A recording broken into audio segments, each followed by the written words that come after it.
কলিযুগের পাবন অবতার, কলিযুগের পাবন অবতার শ্রীমন মহাপ্রভু আমার মনে মনে ভাবলেন এই বিশ্ব ব্রহ্মাণ্ডে আমার হরিনাম সংকীর্তন প্রচারিত হয়েছে, কিন্তু ওই ভাদর মাসের ভাদুরের মতো কেউ কি ভিজল গো? ভাদর মাসের ভাদুরের মতো কেউ কি এই হরিনামে ভিজল? কেউ ভিজল না। গৌর হরি ভাদর মাসের ভাদুরের কথাটা কেন ইউজ করলেন না? দেখবেন ভাদ্র মাসে যখন বৃষ্টি হয় তখন কোনো গাছপালা কিছু বাকি থাকে না মা, বৃষ্টিতে ভিজার জন্য খাল বিল সব ভরে যায়। তো সেই ভাদর মাসের যে বৃষ্টি, সেই সময় যেভাবে গাছপালা সিঞ্চন হয়, সেই কথাকে অনুভূতি করে গৌর হরি আমার বলছে আমার নামে সবাই ভিজলো, কিন্তু ভাদ্র মাসের ভাদুরের মতো কেউ ভিজল না।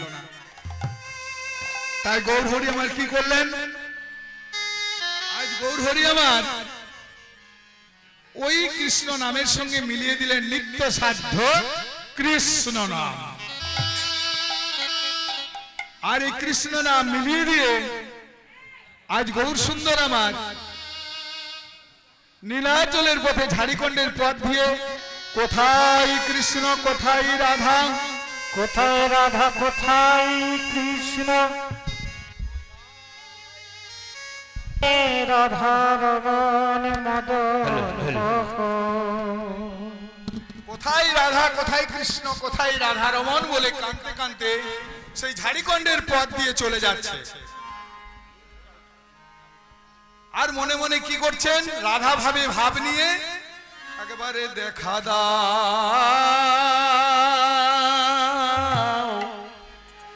দেখা দাও একবার দেখা দাও দেখা দাও, একবার দেখা দাও দেখা দাও, একবার দেখা দাও দেখা দাও।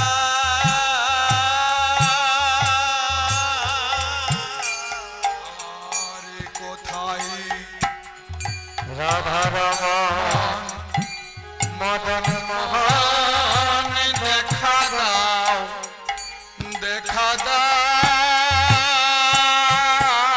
কোথায় রাধা রমন মদন মোহন, দেখা দাও দেখা দাও। আজ গৌর হরি আমার কোথায় রাধা রমন কোথায় মদন মোহন বলে রাধা ভাবে বিভোর হয়ে এই কলির বিভক্ত পথে আচণ্ডালে নাম যোজিত করার জন্য আজ গৌর হরি আমার ঝাড়খণ্ডের পথ ধরে চলে যাচ্ছেন। যেতে যেতে কোথায় এসে উপস্থিত হলেন গো? ও গো হেন কালে আইলেন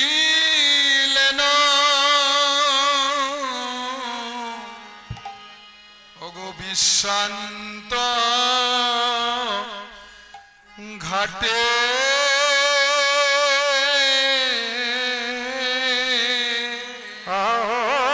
ঘন কালে আইল না,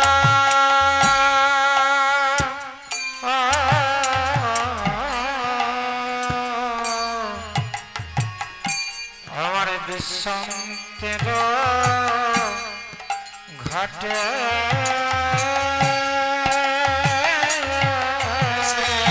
দাঁড়ালো দাঁড়ালো দাঁড়ালো দাঁড়ালো দাঁড়ালো দাঁড়ালো দাঁড়ালো দাঁড়ালো, নবদ্বীপের বিশ্রামে ঘাটে দাঁড়ালো দাঁড়ালো নবদ্বীপের সবে ঘাটে দাঁড়ালো দাঁড়ালো। নবদ্বীপের বিশ্রামে ঘাটে দাঁড়ালো দাঁড়ালো, সেই নবদ্বীপের বিশ্রাম ঘাটে দাঁড়ালো দাঁড়ালো। আজ মহাপ্রভু আমার কি করেছেন? সেই ঝাড়িকন্ডের পথ দিয়ে কোথায় এসে উপস্থিত হলেন গো? সেই নবদ্বীপের বিশ্রান্ত ঘাট, যেটা আজকের দিনে বিশ্রাম ঘাট বলে পরিচিত। বিশ্রাম ঘাটে এসে কি দেখলেন না, হরিনাম, হরি মন্দিরের ন্যায় তিলক, গলায় তুলসী মালা, না গায়ে কি হয়েছে, গায়ে হরিনাম নামাঙ্কিত নামাবলী এক ব্রাহ্মণ। যেই না গৌর হরি আমার ওই ব্রাহ্মণকে দর্শন করেছে, অমনি দর্শন করে ডাক দিয়েছে, ও ঠাকুর, ঠাকুর।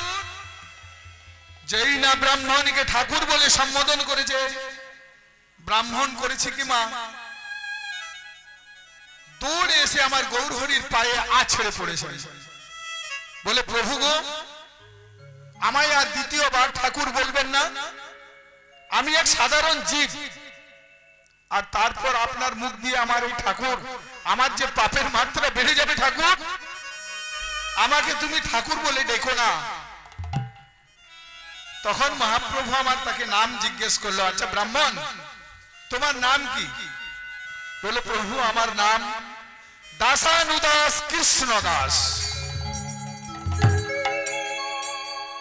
যেই না মহাপ্রভুর কাছে ব্রাহ্মণটি বলল আমার নাম দাসানুদাস কৃষ্ণ দাস, মহাপ্রভু নামটি শুনে বলল, আহা, কৃষ্ণ নাম যেমন তোমার নাম, তেমনি তোমার মুখে যেন অবিরত নাম ঝরছে।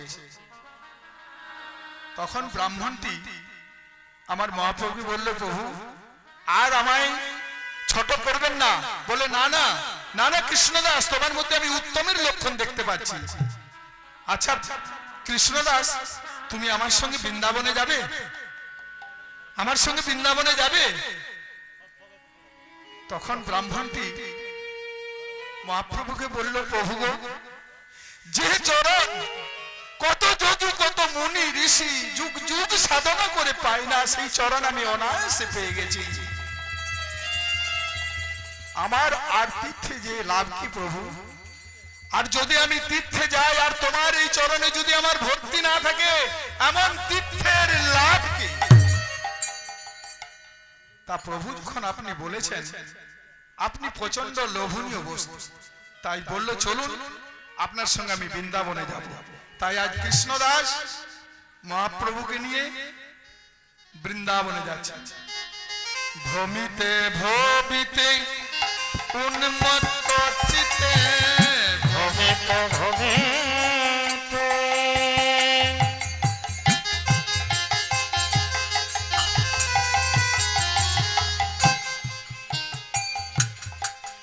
উন্মত্ত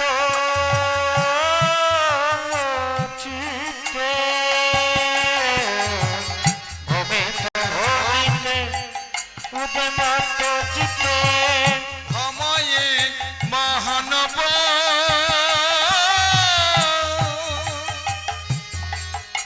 ভূমিতে ভূমিতে উন্মত্ত চিতে,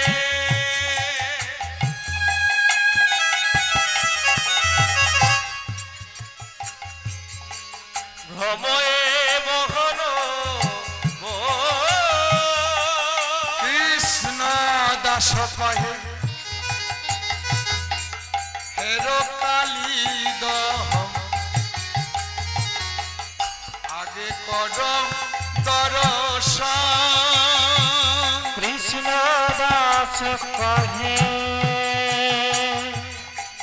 হব কালে দহ আগে কর দর্শন। কৃষ্ণ দাস মহাপ্রভুকে বললো, মহাপ্রভু ভূমিয়ে ভ্রমিয়ে সেই মহান বনে নিয়ে গেলেন। মহান বনে নিয়ে গিয়ে কি করলেন? প্রথমেই বললো কালীদহ দর্শন করো, আর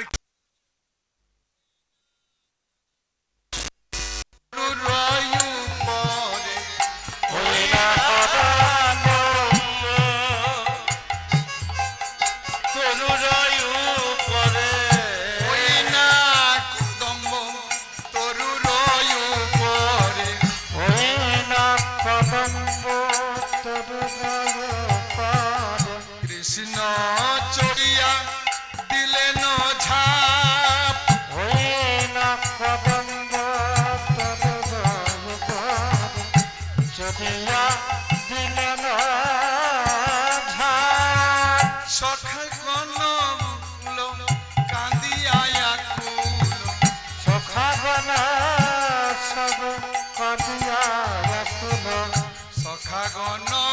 হেরিকা যে সখাবন সব কবিয়া রাখব সকবন ভেরে কা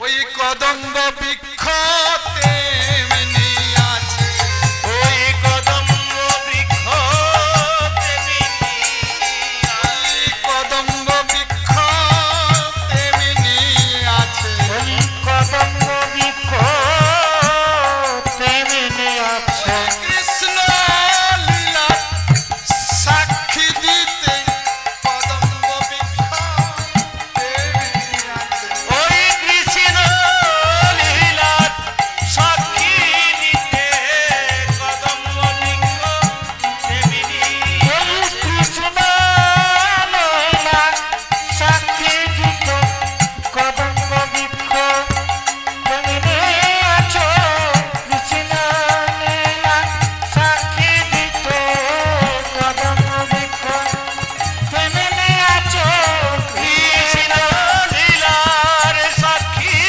দিতে কদম্ব বৃক্ষ তেমনি আছে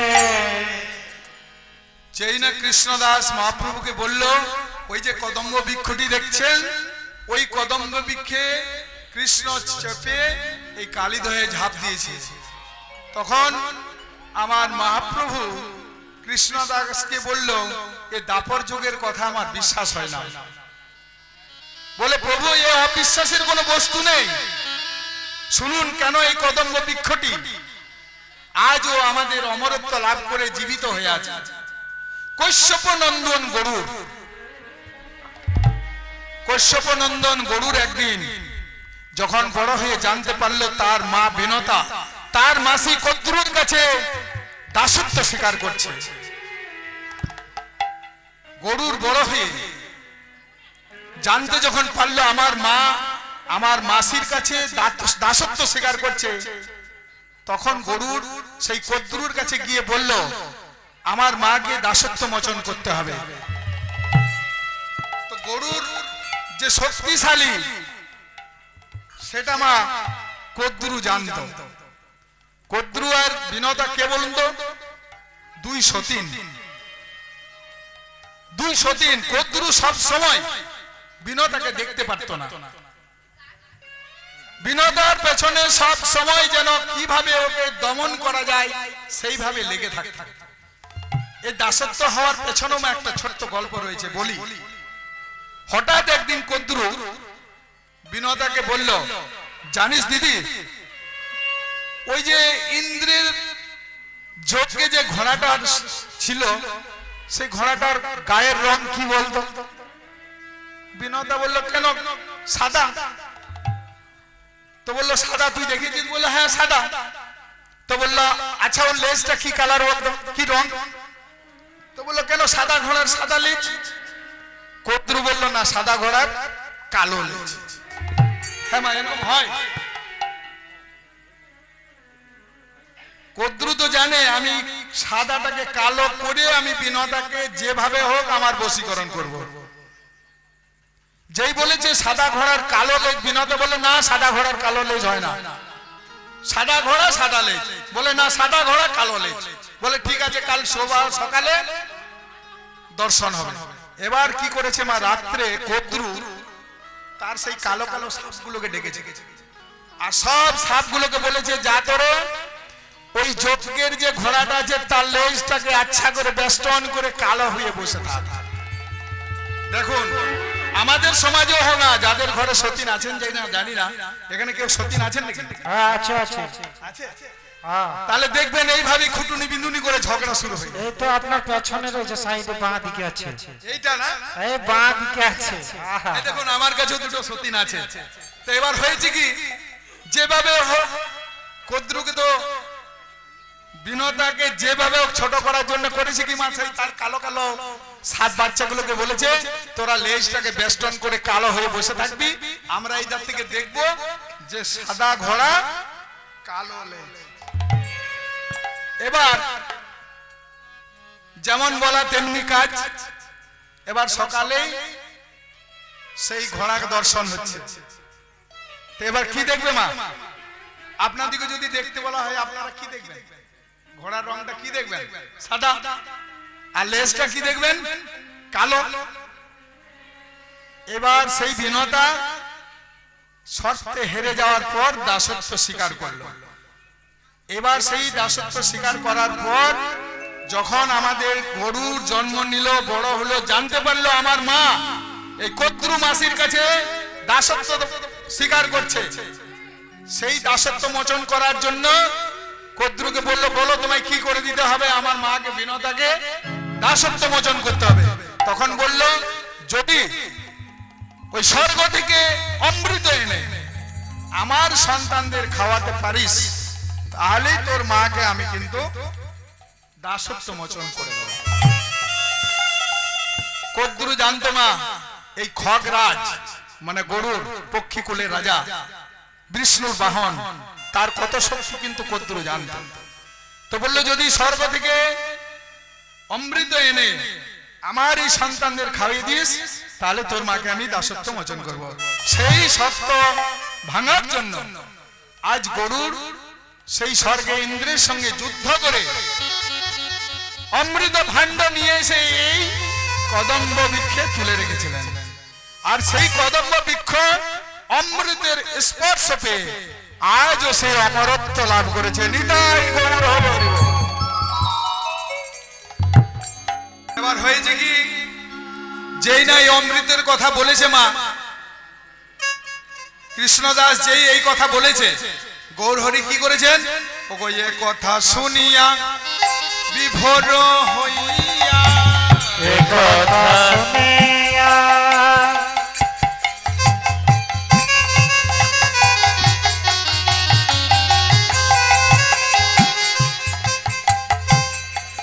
বিভোর হইয়া করিল গৌর হরি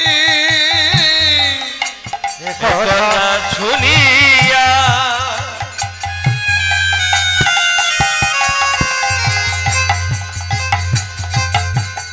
বিভোর হইয়া করিল পড়িল গৌর হরি, পুলকে পুরল সবে কলে বড়, পুলকে পড়ল সব কল বড়, ঘুমে যাই গড়া গড়ি, সে যে পুলকে পুরল সবে কলে বড়, ঘুমে যায় গড়া গোরে। কাহা মোর সখা সিদামাতি সখা, কহা মরু মাতা সিদামাদি সখা, কাহা মোর গোপী কুল, কহা মরু মাতা সিদামাদি সখা, কহা মরু গোপী গান। এইবার সেই গৌরহরি আমার কৃষ্ণ দাসের কথা শুনে গৌরহরি আমার যমুনার পথ দিয়ে সুরধনী গঙ্গা হয়ে চলে যাচ্ছে। যেতে যেতে যেই না যমুনার কাছে এসেছে, অমনি হয়েছে কি মা, আমাদের দাসানুদাস কৃষ্ণদাস বলল, এই তো সুরধনী গঙ্গা। যেই না সুরধনী গঙ্গা বলেছে, অমনি গৌরহরি আমার কি করেছেন? জলে নামলেন না, জল থেকে এক মুষ্টি জল নিয়ে যমুনার জলকে জিজ্ঞেস করছে, ও রে নীল যমুনার জল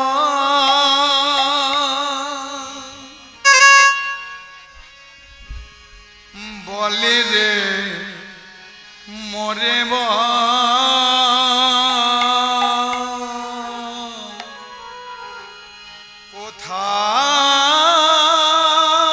কোথায় ঘন শ্যাম আমার কৃষ্ণ ঘন শ্যাম। ওরে নীল যমুনা যা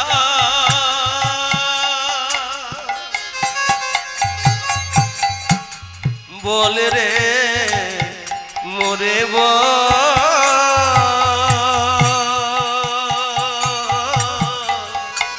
কোথায় ঘনশ্যাম আমার কৃষ্ণ ঘনশ্যাম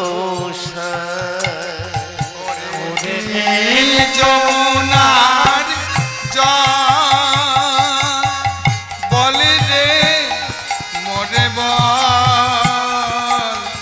কোথায় ঘনশ্যাম আমার কৃষ্ণ ঘনশ্যাম ওরে নীল যমুনার জল বলে রে মোরে বল কোথায় ঘনশ্যাম আমার কৃষ্ণ ঘনশ্যাম ওরে নীল যমুনার জল আজ যমুনার জলকে নিয়ে যমুনার জলকে জিজ্ঞেস করছে, ওরে নীল যমুনার জল, তুই বলতে পারবি আমার কোথায় সেই রাধা গোবিন্দে কোথায় কোথায় গেলে আমি তোদের দর্শন পাবো, কোথায় গেলে আমি রাধা রাধা নাম শুনতে পাবো? কৃষ্ণদাস বলল, মহাপ্রভু এখনো তোমার অনেক কিছু দেখতে বাকি।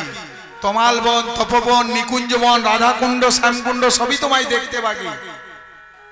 তখন গৌরহরি আমার অচৈতন্য ভাবে যেই না ওই সুরধনী গঙ্গার তীরে থেকেছে, তেমনি কি দেখতে পেল? ওই যমুনায় কি দেখলো গো? ওগো কৃষ্ণ বর্ণ ভুজঙ্গ আজ কৃষ্ণ বর্ণ ভুজঙ্গ বীর জলে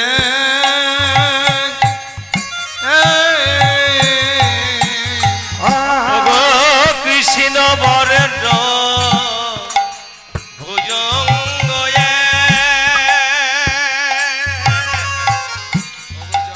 জাহ্নবীর জলে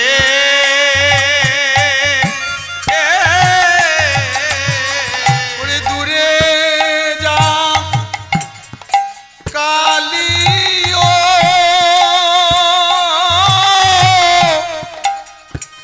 প্রভু আমার বলে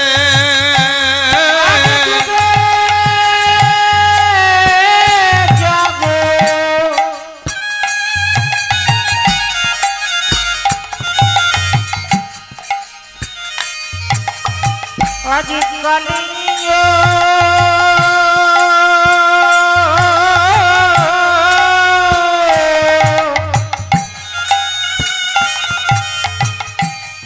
কালিও যে বলে আজ দূরে যা দূরে যা দূরে যা দূরে যা দূরে যা দূরে যা দূরে যা দূরে যা ওরে দুষ্টু কালিও দূরে যা দূরে যা ওরে দুষ্ট কালিও দূরে যা দূরে যা বাবা বেশে গৌর বলে ওরে দুষ্টু কালিও বাবা বেশে গৌর বলে ওরে দুষ্ট কালিও বাবা বেশে গৌর বলে দুষ্ট কালিও বাবা বেশে গৌর বলে দুষ্ট কালিও দূরে যা দূরে যা আজ দুটে গেল কালি ও গো আজ দুটে গেল কালি ও গো দূরে যা দূরে যা বলে গৌর হরি আমার কালিও নাগকে বলছে। সবাই আছে কিন্তু ওর সঙ্গে আরো ভক্ত রয়েছে, সবাইকে জিজ্ঞেস করছে, আচ্ছা গদাধর তুমি বলতে পারবে এই গৌর হরি আমার কেন দূরে যা কালিও দূরে যা বলে চিৎকার করছে? গদাধর তুমি বলতে পারবে? বলতে পারবো গদাধর বলছে আমি বলতে পারবো না। আমি বলতে পারবো না। মুকুন্দ তুমি কিছু বলতে পারবে? এই গৌরহরি কেন আমার কালিও নাগ করে চিৎকার করছে? মুকুন্দ বলছে আমিও বলতে পারবো না। নরহরি সবাই বলছে আমরা কেউ বলতে পারবো না। তখন একজন হাত তুলেছে, মাগো বাসুদেব ঘোষ, ওই যে মাঝে বসে আছে না, হ্যাঁ, মাঝে একজন হাত তুলেছে, বলছে আমি বলতে পারবো, আমি বলতে পারবো। গৌরহরি কেন কালিও নাগ দূরে যা, কালিও নাগ দূরে যা বলে চিৎকার করছে। তখন ভক্তরা বলছে ও তোমার কি নাম? বলে আমার নাম বাসুদেব ঘোষ। ও বাসুদেব ঘোষ, ঠিক ঠিক ঠিক, তোমাকে আমরা গৌরহরির সঙ্গে অনেকবার দেখেছি। তো তোমার বাড়ি কোথায়? বলে আমার বাড়ি বর্ধমান। বর্ধমান? বলে হ্যাঁ আমার বাড়ি বর্ধমান, কাটুয়ার সংলগ্ন, কাটুয়ার কাছাকাছি কুলাই গ্রাম। দেখুন মায়েরা, এই বাসুদেব ঘোষ আমার গৌরহরির একদম পথের ছায়া ছিলেন। সবাইকে জিজ্ঞেস করছেন, কেউ বলতে পারছেন না, কিন্তু গৌরহরির পেছন পেছন থাকতেন আমাদের এই বাসুদেব ঘোষ। বাসুদেব ঘোষ বলল আমি জানি আমার গৌরহরি আজ এই যমুনার তীরে ওই কৃষ্ণ বর্ণের সারপটি কেন দেখতে পেয়েছে, কেন কালিও নাগ করে চিৎকার করছে। আর কেউ ভক্তরা কিন্তু বুঝতে পারে না। তো যেই না জিজ্ঞেস করেছে তোমার বাড়ি কোথায়, বললো আমার বাড়ি বর্ধমান, পূর্ব বর্ধমানে কাটোয়ার সংলগ্ন কুলাই গ্রাম। আর এক জায়গায় বাসুদেব ঘোষের মা এই মন্দিরে তার বিগ্রহ সেবিত হয়, সেটা হচ্ছে মেদিনীপুরের তমলুকে। মেদিনীপুরের তমলুকে আমার এই বাসুদেব ঘোষের পূজিত হয়। একটি ভক্তের দু জায়গায় কেন না, এই গৌরহরির পথের ছায়া ছিলেন আমার বাসুদেব ঘোষ। যখন গৌরহরি আমার এই নবদ্বীপ থেকে নীলাচলের পথে চলে যাচ্ছিলেন, তখন বাসুদেব ঘোষ মনে মনে সংকল্প করলেন আমি এই আর বাংলায় থাকবো না। আমার গৌরহরি যখন চলে গেলেন, আমি এই গৌর শূন্য বাংলায় আমি আর থাকবো না। তাই বাসুদেব ঘোষ কি করলেন, তার সব পরিবারকে নিয়ে সেই নীলাচলের পথ দিয়ে তমলুকের উপর দিয়ে, দেখুন এই গৌরহরি যখন নীলাচলে গেছিলেন তখন এই তমলুকের শহরের উপর দিয়ে গেছিলেন। এই তমলুকে যাবার সময় গৌরহরি একদিন এক রাত্রে পুরা সমস্ত তমলুকবাসীকে কৃষ্ণময় করে তুলেছিলেন। এটা কিন্তু একমাত্র গৌরহরির পক্ষেই সম্ভব, অন্য কারোর পক্ষে সম্ভব নয়। তা গৌরহরি আমার যখন তমলুকে থেকে চলে গেলেন, বাসুদেব ঘোষ মনে মনে ভাবলেন আমি এই গৌর শূন্য বাংলা, মহাপ্রভু শূন্য বাংলায় আমি আর থাকবো না। তাই তার সেই সব পরিবারকে নিয়ে গৌরহরির পেছন ধরেছে। যেতে যেতে যেতে যেতে তারা সেই তমলুকে এসে উপস্থিত হলেন। যেই না তমলুকে এসে উপস্থিত হলেন, তমলুকের সমস্ত ভক্তরা বাসুদেব ঘোষের মধ্যে সেই গৌরাঙ্গের ভাব দেখতে পেলেন এবং তমলুকবাসী সেই বাসুদেব ঘোষকে বলল, প্রভু তোমার মধ্যে আমরা গৌরহরিকে দেখতে পাচ্ছি। আমার গৌরী চলে গেল, আমার নিতাই চলে গেল, নিতাই চলে গেল। তুমি যখন আমাদের এই তমলুকে এসে পড়েছো বাসুদেব, তোমায় আমরা ছাড়ব না। গৌরহরির জায়গায় বাসুদেব ঘোষকে সেই তমলুকের ভক্তরা রেখে দিলেন। এবারে বসবাস করতে থাকলেন তমলুকে বাসুদেব ঘোষ, সেই কাটোয়ার কুলাই গ্রাম থেকে এসে। এবার যখন জানতে পারলেন আমার গৌরহরি অন্তর্ধ্যান করলেন, তখন গৌরহরি আমার যখন জানলেন অন্তর্ধ্যান করেছে বাসুদেব ঘোষ, আমার পাগল হয়ে গেলেন। পাগলের মতো ছুটছে, কোথায় গৌরী, কোথায় গোবিন্দ, কোথায় রাখাল, এইভাবে কাঁদতে কাঁদতে পুরো পাগলের মতো সেই তমলুকে ঘুরে বেড়াচ্ছে। গৌরের বিরহ গরুরের ব্যথা বাসুদেব ঘোষ সহ্য করতে পারলেন না। সেই বাসুদেব ঘোষ করলেন কি, সমস্ত ভক্তদের ডেকে বলল, শোনো, আমার গৌর চলে গেছে, আমার মহাপ্রভু চলে গেছেন, মহাপ্রভু চলে গেছেন, তোমরা আমাকে এখানে জ্যান্ত সমাধি দিয়ে দাও। তখনকার দিনে সাধু সন্তরা মা যা বলতেন তার ভক্তরা কিন্তু তাই পালন করতেন। তো সেই বাসুদেব ঘোষের কথা শুনে তমলুকবাসীর ভক্তরা একটি সমাধি তৈরি করলেন, আর সেই সমাধিতে আমার বাসুদেব ঘোষ বসে পড়লেন।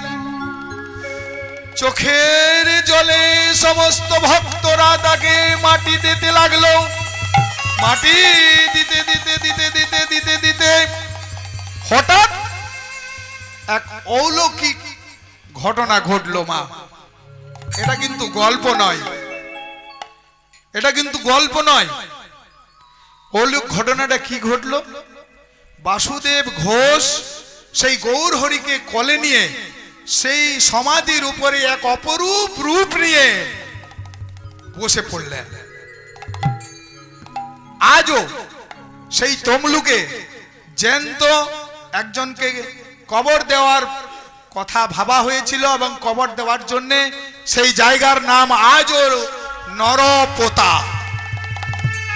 আজও যদি আপনারা মেদিনীপুরের তমলুক শহরে নরপোতায় যান, বাসুদেব ঘোষের আপনারা বিগ্রহ দেখতে পাবেন। তো দুই জায়গায় আমার বাসুদেব ঘোষ পূজিত হচ্ছেন। এক হচ্ছে পূর্ব বর্ধমানে কুলাইগ্রাম, আর একটি জায়গা কোথায় বলুন, আপনারা বলুন। বর্ধমান নয়, মেদিনীপুরের তমলুকে নরপোতা। ঠিক আছে? তাই এবার কি হয়েছে, বাসুদেব ঘোষ তো বুঝতে পেরেছে। ওগো ওগো বাসুদেব, ওগো বুঝিয়া ভাবের গতি, কহে বাসু ঘোষে, বুঝিয়া ভাবের গতে বাসু ঘোষে বলে,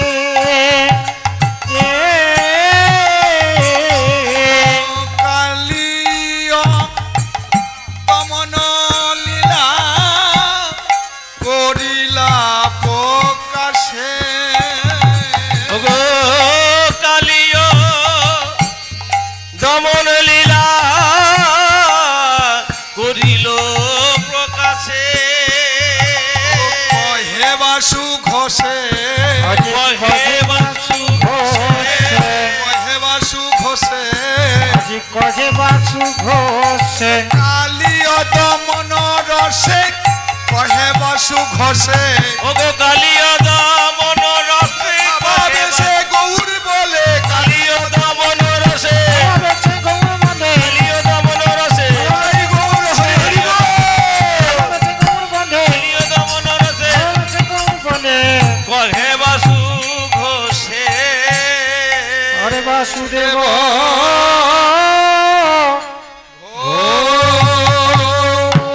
ঘোষে,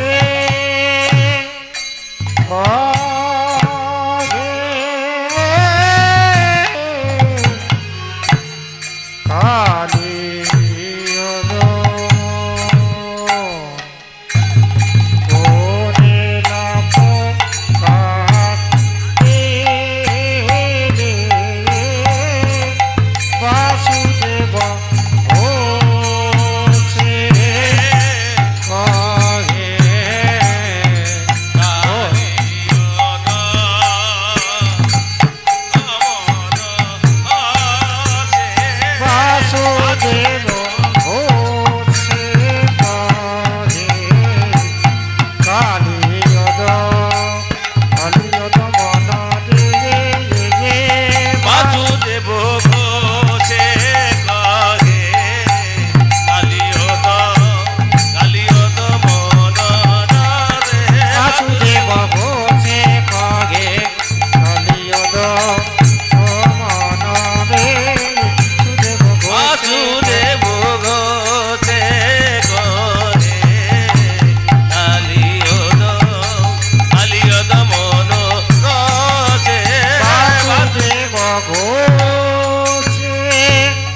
বাসুদেব ঝাকে তাকে দিনি নাগে দিনি ধৈয়া তাকে তাকে দিনি নাগে দিনি ধৈয়া ঝাকে তাকে দিনি ধৈয়া তাকে তাকে দিনি ধৈয়া ঝাকে তাকে তাকে তেরে তাকে তাকে তেরে যাও তাকে তাকে তেরে বাসুদেব ঘোষে কহে কলিয়দ মন দে যে বাসুদেব দেব ঘোষে কহে কালিয়দ মন ভেছে বাসুদেব ঘোষে কহে কলিয়দ মন দে যে দেব ঘোষে কহে কালিয়দ মন ঘোষে বাসুদেব ঘোষে কহে কলিয়দ মন দে দেব ঘোষে কহে কালিয়দ মন হেরে বাসুদেব ঘোষে কহে কলিয়দ মন দে যে দেব ঘোষে কহে কালিয়দ মন হেরে বাসুদেব ঘোষে কহে কলিয়দ মন দে যে দেব ঘোষে কহে কালিয়দ মন হেরে বাসুদেব ঘোষে কহে কালিয়দ মন হেরে বাসুদেব তাকে তাকে কহে তাকে কলিয়দ কেটা দেই মন হে যে ইয়া বাসুদেব দেইয়া ঘোষে দেই কহে দেইয়া কালিয়দ দেই মন হেরে বাসুদেব ঘোষে কহে কলিয়দ মন হে যে বাসুদেব ঘোষে কহে কালিয়দ মন হেরে বাসুদেব ঘোষে কহে কলিয়দ মন হে যে বাসুদেব ঘোষে কহে কালিয়দ মন হেরে বাসুদেব ঘোষে কহে কলিয়দ মন হে যে ঘোষে কহে কালিয়দ মন হেরে বাসুদেব ঘোষে কহে কলিয়দ মন হেরে বাসুদেব ঘোষে কহে কলিয়দ মন হে যে ঘোষে কহে কালিয়দ মন হেরে কহে কলিয়দ মন হে যে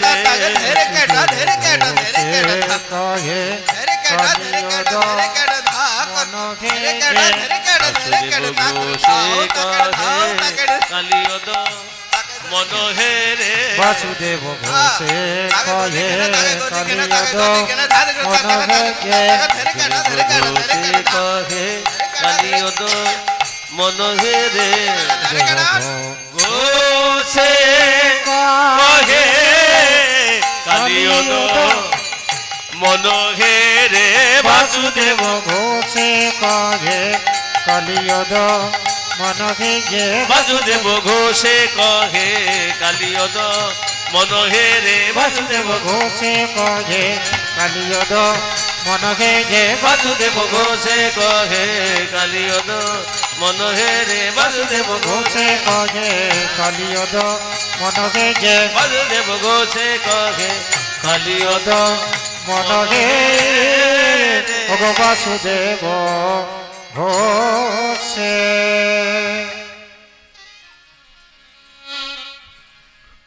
জয় নিতাই জয় জয় নিতাই সমবেত ভক্তমণ্ডলী ও আমার ভক্তিমতী মায়েরা, আজ এটা রামপুর রামপুর রামনগর নেই, ফুলবাগান মোড়। আচ্ছা, সমস্ত ফুলবাগান মোড়ের ভক্ত কমিটি বৃন্দ, তাদের চরণে আমার শতকোটি দণ্ডবত প্রণাম। তার বিনিময়ে আপনারা দেবেন আমায় আশীর্বাদ। আজ আমি যে লীলাটি বর্ণনা করতে এসেছি মা,